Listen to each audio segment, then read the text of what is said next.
I want to talk about the struggle. Hey, what's up? My name is Daniela, welcome to a new video. In this video I originally wanted to talk about all the series I want to finish, but as I was thinking about it, I realized that I have a problem with finishing a series. And I have realized some potential roots of this problem, so let's discuss. Book series are well loved in this community, mainly by people who read a lot of fantasy, which is a large part of the community. When asked whether they prefer standalones or series, a lot of people would probably answer that they prefer reading series. For me, it's definitely standalones for various reasons which I don't want to get into. But in the last few years I have started reading more fantasy and sci-fi, which means that I encountered way more series than before, and here I also encountered my problem and I realized that I have troubles finishing a series. Because I love lists, I planned to do a series about a series where I will talk about the series I have started and I want to finish, and about the series I don't want to finish, and about the series I want to start, and etc. But as I looked at my list of series I want to finish, I thought, do I really? The thing is that for me to finish a series in a short time or binge read it, it means that I really have to feel connected to the story and the characters, or at least one of those, and I have to like the world building or the writing. I don't have to love all of these aspects, but I would say that I need probably at least two, like one thing is probably not going to compel me to binge read a series. So instead of just listing all the series I thought I wanted to finish, I'm going to talk about them, but I will show some obstacles that I face when reading series in the context of a specific series. So the first series on my list is Shades of Magic by V.E. Schwab. This is the first volume, A Darker Shade of Magic. I haven't read the last two volumes. And in this case, one of the problems I have with finishing the series is the one I have already mentioned, and that is that I'm not invested enough and I'm not in love with enough aspects of this series to compel me to finish it quickly. I ended up giving this 4 stars, but it took me a while to get into it. I really like the world building, but do I really, or do I just love London? Honestly, the main thing that intrigues me about this series and all of her other books is her writing. I really fell in love with her writing. I think that her writing is like among my favorite writing styles I have encountered, so that's a strong factor. But other than that, I'm not that invested in the characters. I can't say I love them, and for me as a character-based reader, this is important. So another problem I have with this, and that's probably the biggest one, is that the rest of the series or this book are not available at my library, so I would have to pay for it. This year I have a monthly budget for books, and the rest of the series is nowhere near the top of my priority list, so you see my problem.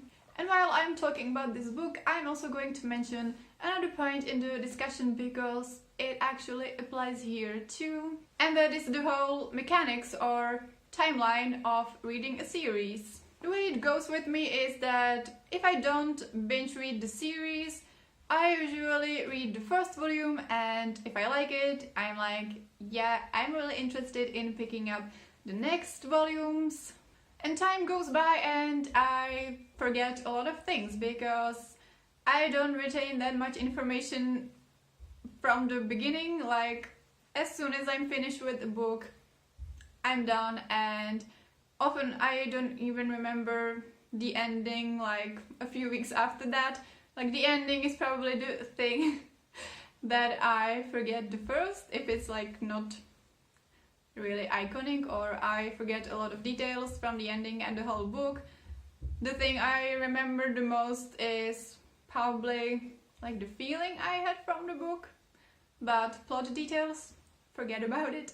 And I actually hear this in a lot of booktube videos where people say, oh, I'm going to read the next book in the series, but first I need to read the previous book. And my thinking is quite similar. I often think I should probably reread the previous volume because I don't remember that much. But then I think, is that really productive? Do I really want to do that, especially if I didn't give the previous book 5 stars or if I didn't really love it? I think that this way you can actually lock yourself into a cycle when you're constantly starting from the beginning because you just don't get to the latest volume. And I know that I can just read the summary somewhere, but the problem is that I read this, I think, at the beginning of last year, and by this time I'm so disconnected from the world and from the story that the best thing would probably be to reread it, but I don't feel like it. So I'm curious, what do you do? Do you reread the previous volumes before starting the next one, or do you read a summary? Or is your memory that good that you don't need any of this? Let me know. But yeah, in the end, I think that this particular series has a pretty good chance of me finishing it because I do love the writing. And again, the biggest problem is the accessibility. Like, if they had this at my library, I probably wouldn't sit here and rant about this. Anyway, let's move on. So the next series I want to talk about is the Divergent series. The volume I have here is Legion, which is the third and final one. Almost everybody has read this. I haven't, and surprisingly I haven't been spoiled from the ending, so right now we are at the situation in the series that I'm quite intrigued. The first 2 volumes were a 4-star read for me. I quite like the world building. I can say I love the characters, or I would say that I liked the 2 main characters in the first volume much more than in the second volume. One of the biggest things this series has going for it is that it's a classic young adult dystopian. Everybody knows the story, so I want to know it too, you know? Fear of missing out. But also with this series I have that feeling that I have come so far. Well, it's only been 2 books, so that's a little bit dramatic, but I read those 2 books and now this is the final one, so I'm so close to finishing this series. And what this reminded me of is the well-known term sunk cost fallacy. This is an economy term, but I think that it can be well applied to reading books, and I'm going to read the definition from a Time article because I don't trust myself with explaining it well. So, the sunk cost effect is the general tendency for people to continue an endeavor or continue consuming or pursuing an option if they've invested time or money or some resource in it. That effect becomes a fallacy if it's pushing you to do things that are making you unhappy or worse off. So, making you unhappy is probably a bit dramatic. I don't think that reading this book will make me unhappy, although a lot of people hate it and I'm curious to find out why. You have invested time and energy in starting the series and reading however many books, even if it's just 1 book, it counts. And now you don't want to throw away that invested resources and lose your progress and just forget about it. So you just keep going and keep investing more resources in that activity, even though the final result or the value you are getting are debatable. So that's another point. Let me know if you think that this might affect you or if you have ever felt this way. Again, with this series, I think that there's a high chance I will finish it. This is a library book, so I have a deadline on it, and the first 2 books were a pretty quick read, so yeah, I think I'm going to do it. Next on my list are Illuminate Files by Amy Kaufman and J. Christoph. This first volume is the only volume I have read, and with this series I liked it. I gave it 4 stars, but I had some problems with it, and honestly the main thing that was intriguing about the series for me is the mixed format, because that is something I really enjoy. I like the characters okay, and the story was gripping, but I was also suffering a little bit while reading this book. Basically, it was unexpectedly brutal and miserable, and I just don't know if I want to put myself through it again. I don't know if it's worth it. Also, again, not at my library, so I would have to buy it. I could probably listen to the audiobook, but I know that people say that it's amazing, but I don't think it makes much sense for me, since I love the graphic format that much.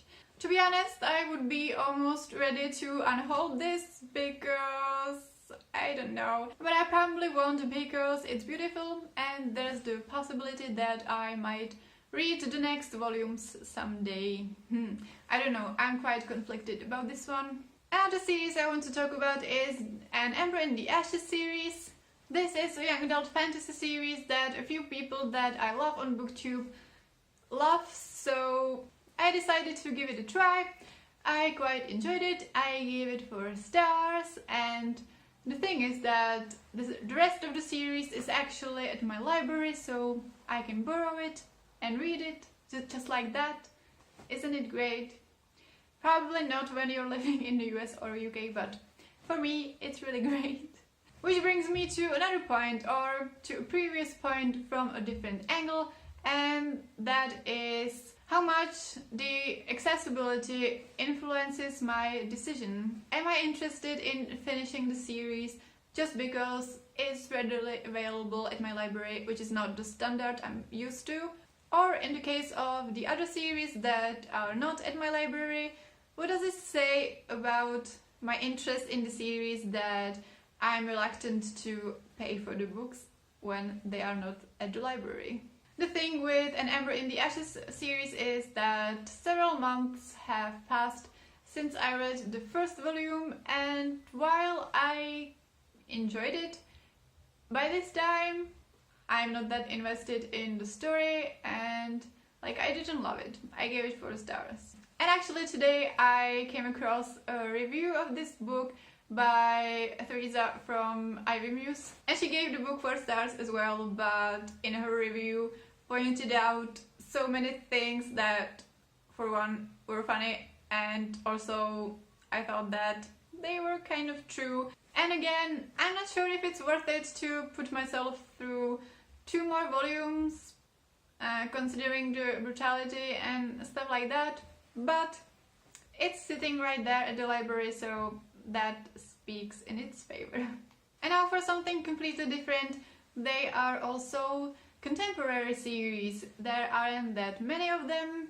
It's not typical for the genre, but there are some, and on my list I have the Creek Group series, which contains Simon vs. the Homo sapiens agenda and Leah on the Offbeat. In case you don't know, these are young adult contemporary books, and as the titles suggest, the first one was focused on Simon and this one is focused on Leah. I absolutely loved Simon vs. the Homo sapiens agenda. I gave it 5 stars, but the problem is that I didn't really like Leah that much, and a lot of people don't like this book. But my dilemma stems also from the fact that after I read Simon, I didn't really want to read An Outside of Unrequited, which is another book by Becky Albertalli, and I ended up really liking it as well. So now I'm like, you already said in the past that you weren't going to give her other book a chance, and you ended up liking it, so isn't this the same case? This one is available on SCRIBD, so I would listen to it as an audiobook, but I'm not sure if it's worth it. Ooh, I have another point, but it's not really a point. The thing is that, these 2 books are the reason why my new rainbow shelf works, but I'm not even going to go there because I have tried it and it's fun, but I refuse to be controlled by my rainbow shelves. Okay, but now to ease up the struggle, let's talk about the series that I definitely want to finish. So on this list I have Saga by Brian K. Vaughan and Fiona Staples. So I almost gave up on this series, but then after several months, after reading the 5th volume, I finally picked up the 6th book and I was pleasantly surprised. I feel kind of invested again in the series, and yeah, so I think I will finish this one. Then I have the Wayward Children series, so this is the first book. I have read the 2nd book on audio, and the rest is definitely going to happen because yeah, I love the series. Another one is Strange the Dreamer by Laini Taylor. I gave this 4 stars, but I loved a lot of things about it, mainly the world building, the characters, the writing, and by the end I was pretty much invested in the story and in the characters, so I will definitely want to pick up News of Nightmares. And then there are 2 series that don't have the next volume out yet, which is tragic, but once and if they do in one case, I will definitely want to devour them. So the first one is the Cormoran Strike series. This is one of my all-time favorite series of all time, as I have already said. This is by Robert Galbraith, aka J.K. Rowling. It's a detective series and I love J.K. Rowling's writing. I absolutely love these characters, and the series contains the slowest slow burn ever, and yeah, it's a great series, and if the next book comes out, I will be there. And the second series that doesn't have the next volume out yet is Arc of Insight, and this is a young adult dystopian series which I really enjoyed. I gave the first one 4 stars, but I think that upon rereading it might be 5 stars, and I gave the second book named Thunderhead 5 stars because that ending. The third book is called The Toll and it's supposed to come out this year, right? And I can't wait, and in this instance I think that it might be actually worth it to reread the series. But yeah, this was my discussion sort of on series I thought I wanted to finish and on the series I actually want to finish. I'm really curious what you think about this subject. Do you feel the same way or do you disagree? And have you read this series, and please tell me if I should finish them. Yeah. If you enjoyed this video, give it a thumbs up and don't forget to subscribe if you feel so inclined. Thank you so much for watching and I will see you next time. Bye!